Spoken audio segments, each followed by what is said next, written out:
আসসালামু আলাইকুম। সবাইকে স্বাগত জানাচ্ছি আমার দেশ লিড নিউজে।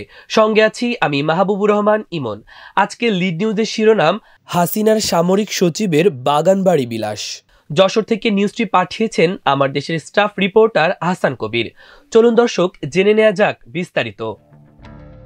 বানিয়াবহু গ্রামের আব্দুল গনি গত আমন মৌসুমে 2 বিঘা জমিতে ধান চাষ করেছিলেন, কিন্তু সেখান থেকে 1 ছটাক ধানও ঘরে তুলতে পারেননি। মানব সৃষ্ট জলাবদ্ধতার কারণে তার ক্ষেতের পুরো ধান নষ্ট হয়ে যায়। নিরুপায় হয়ে বাড়ির সামনে ছোট চায়ের দোকান চালিয়ে বর্তমানে জীবিকা নির্বাহ করছেন এই কৃষক। শুধু আব্দুল গনিই নন, আশপাশের 4 গ্রামের শতাধিক কৃষকের আমন ফসল নষ্ট হয়েছে কৃত্রিম জলাবদ্ধতার কারণে। পলাতক স্বৈরাচার শেখ হাসিনার সাবেক সামরিক সচিব মেজর জেনারেল অবসরপ্রাপ্ত সালাউদ্দিন মিয়াজির তৈরি করা বিনোদন কেন্দ্রের কারণে এই জলাবদ্ধতা সৃষ্টি হচ্ছে। মিয়াজি 2024 সালে ডামি নির্বাচনে সংসদ সদস্য হন ঝিনাইদহ 3 আসন থেকে। ভুক্তভোগীরা জানান, জমিতে গভীর গর্ত খুঁড়ে চাকরির প্রলোভন দেখিয়ে অথবা অন্য কোনো ছলে রূপদিয়া রুদ্রপুর এলাকায় বিপুল সম্পত্তির মালিক হয়েছেন সালাউদ্দিন। তার বিনোদন কেন্দ্রের জন্য নির্মাণ করা বাঁধটি এখন কৃষকের গলার কাঁটা হয়ে আছে। ফলে পানি নিষ্কাশন ব্যাহত হওয়ায় জলাবদ্ধ হয়ে ক্ষেতের ফসল নষ্ট হচ্ছে। যশোর শহরের কেন্দ্রস্থল থেকে 9 কিলোমিটার দক্ষিণে বিলহরিণার গা ঘেঁষে প্রায় 1 যুগ আগে গড়ে তোলা হয় শ্যামলছায়া নামে বিনোদন কেন্দ্রটি। স্থানীয় বাসিন্দারা বলেন এটি খুব একটা চলেনি, কিন্তু এই বিনোদন কেন্দ্র ও একটি শিক্ষা প্রতিষ্ঠান দেখিয়ে এবং ভবিষ্যতে বিশ্ববিদ্যালয় স্থাপনের কথা বলে ওই এলাকায় শত শত বিঘা জমি হাত করেছেন মিয়াজি। জমির মালিকরা বেশিরভাগ ক্ষেত্রেই অন্যায্য দামে জমি বিক্রি করতে বাধ্য হয়েছেন। দাপুটে কর্মকর্তার ভয়ে এতদিন তারা ছিলেন অসহায়।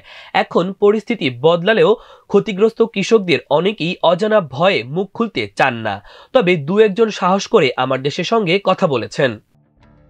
ভুক্তভোগীরা জানান, আগামী আমন মৌসুমের আগেই তারা মিয়াজির নির্মিত বাঁধ উচ্ছেদ করে জমি থেকে জলাবদ্ধতা নিরসনে সম্মিলিত উদ্যোগ নেবেন। শ্যামলছায়া পার্ক স্থাপনের সময় তেঁতুলিয়া গ্রামের মোহাম্মদ ইকবাল হোসেন বিশ্বাস নিজের 25 শতক সহ ভাইবোনের 6 বিঘা জমি দিয়েছিলেন সালাউদ্দিনকে। ইকবাল হোসেন বলেন, আমার ছেলে সাদিককে ভালো কলেজে ভর্তি করে জীবন গড়ে দেওয়ার প্রতিশ্রুতি দিয়েছিলেন মিয়াজি। আত্মীয় স্বজনদের চাকরিও দেবেন বলেছিলেন। বিনিময়ে অর্ধেক দামে জমি লিখে নিয়েছেন। আমার ছেলেকে ভালো একটি কলেজে ভর্তি করে দিয়েছিলেন ঠিকই, কিন্তু কিছুদিন পরে ওই কলেজ কর্তৃপক্ষ ছেলেকে বাড়িতে পাঠিয়ে দেয়। সে এখন রাজমিস্ত্রি সহকারী। চাষের জমি হারিয়ে আমি নিঃস্ব। ইকবালের ভাষ্যমতে তিনি কয়েকবার মিয়াজির কাছে গেছেন, কিন্তু অপমান অপদস্থ হয়ে ফিরতে হয়েছে। রূপদিয়া রুদ্রপুর এলাকার পার্কটি ঘুরে দেখা যায়, সেখানে বিনোদনের মোটামুটি ব্যবস্থা আছে। পার্ক জুড়ে রয়েছে সবুজ গাছগাছালি আর বড় পুকুর। মিনি চিড়িয়াখানায় রয়েছে কয়েকটি হরিণ, আছে পিকনিক করার ব্যবস্থা। ছোট দৃষ্টিনন্দন দোতলা একটি রেস্ট হাউসও আছে, যেটি কেবল মিয়াজির বিশেষ অতিথিরা ব্যবহার করতে পারতেন বলে জানান পার্কের কর্মী হাসিবুর রহমান।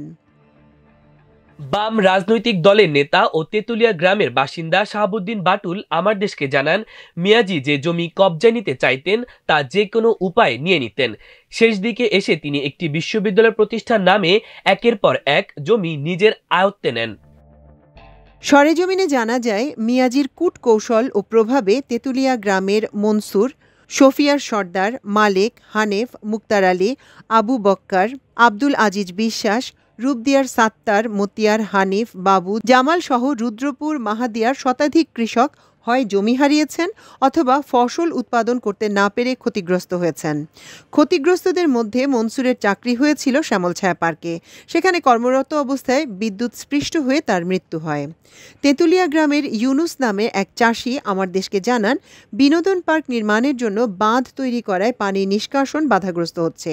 এ কারণে দেড়গজি বিল সংলগ্ন রূপদিয়া, বানিয়াবহু, তেঁতুলিয়া এবং রুদ্রপুর গ্রামের লোকদের 200 বিঘার বেশি জমিতে আমন ফসল হয় না।